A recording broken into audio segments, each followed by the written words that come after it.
Bari-bari! For today's mini vlog ay pupunta tayo ng farmer's market or palengke para mamili ng mga prutas. Ngayon pala ay Sabado dito. Every Saturday lang ang farmer's market dito sa amin. At dahil maulan ngayon, magbabas na lang tayo. Lagi akong nagbabas pag pumupunta sa farmer's market kahit maulan. Gaya ngayon, maulang umaga dito sa Wellington. Kahit maulan, madami pa rin nagbebenta at namimili dito sa palengke. Kapag ako ang namamalengke dito, pinapasyalan ko muna lahat ng mga paninda para na rin makita ko at may kumpara ko ang presyo.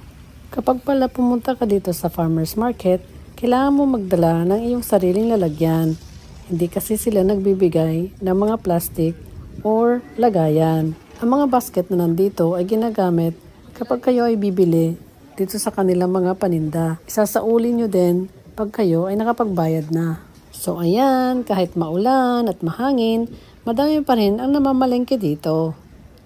Mura kasi ang mga paninda kumpara sa mga nasa supermarket. At dahil nga konti lang yung nasa listahan natin, mabilis lang ako natapos.